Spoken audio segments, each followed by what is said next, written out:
चलिए आपको बता देते हैं कि किस तरह से चुनावी विश्लेषण चल रहा है, किस तरह से चुनावी सरगर्मियों के तेज होते ही बीजेपी और कांग्रेस दोनों ही दल लगातार चुनावी रैलियां कर रहे हैं, अपने अपने प्रत्याशियों को मैदान में उतार रहे हैं। लेकिन तमाम ऐसी हॉट सीट्स हैं जहां पर कड़ा मुकाबला देखने को मिल सकता है। इसी विश्लेषण को किया है चीफ एडिटर विनायक शर्मा, सच बेधड़क के चीफ एडिटर विनायक शर्मा ने, और ये बात बताई है कि किस तरह से राजस्थान में चुनाव और बगावत के बीच कौन सी पार्टी कितनी आगे बढ़ सकती है। तो आपको बता दें, सच बेधड़क के editor in chief Vinayak Sharma का राजनीतिक विश्लेषण, उनके अनुसार कांग्रेस की 5 और बीजेपी की 2 सूची अभी तक जारी हो चुकी है। दोनों पार्टियों की सूची पर विनायक शर्मा ने विश्लेषण कर तमाम मुद्दों के ऊपर अपनी बात सामने रखी है।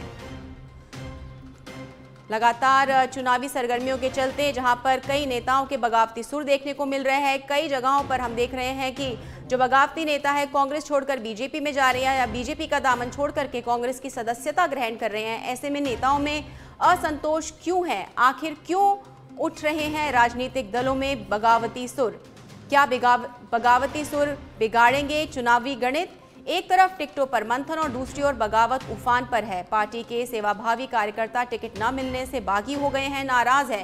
कांग्रेस ने अब तक 156 उम्मीदवारों की लिस्ट घोषित की है, वहीं बीजेपी ने 124 उम्मीदवार घोषित किए हैं। कांग्रेस के 44 और बीजेपी के 76 प्रत्याशियों के नामों की घोषणा होनी अभी बाकी है। दोनों ही पार्टियों की सूची से कई दिग्गज नेताओं के नाम नदारद भी हैं। नेताओं को इंतजार है कि आत्मविश्वास और धैर्य की परीक्षा तो नहीं, सब इंतजार कर रहे हैं। कई ऐसी उम्मीदवार हैं जिनको पूरी उम्मीद है दोनों ही राजनीतिक दलों में कि उन्हें टिकट मिल जाएगा। बीजेपी ने जहां से उतारे हैं सांसद, वहां विधायक मान रहे हैं अपनी सियासत पर सवालिया निशान। कांग्रेस में कई सीटें ऐसी हैं जहां एमएलए को टिकट ना मिलने से असंतोष दिख रहा है। क्या राजनीतिक दलों के लिए अपनों का विरोध आत्मघाती साबित हो जाएगा? चीफ एडिटर विनायक शर्मा की एक खास रिपोर्ट इस विश्लेषण पर है।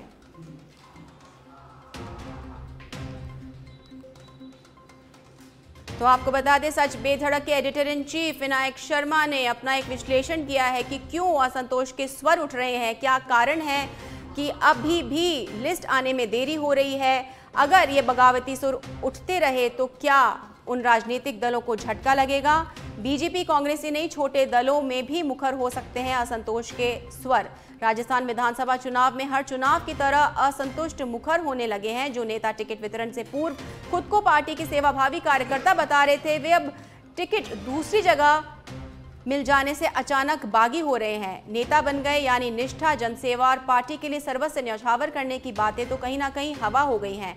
और अब तो आलम यह है कि न सिर्फ प्रमुख दलों के बल्कि छोटे दल भी इस दंश को झेल रहे हैं। तमाम विधानसभा क्षेत्रों में इस तरह का समीकरण देखने को मिल रहा है कि जहां संभावित उम्मीदवार की जगह या तो किसी नए चेहरे को जगह मिल गई है या ऐसा भी देखने को मिला है कि हारे हुए प्रत्याशी को फिर से जगह मिल गई। ऐसे में पार्टी में लगातार असंतोष के स्वर उठ रहे हैं और ऐसे बगावती सुर किस तरह से उन पार्टियों का समीकरण बिगाड़ सकते हैं, ये देखने वाली बात होगी।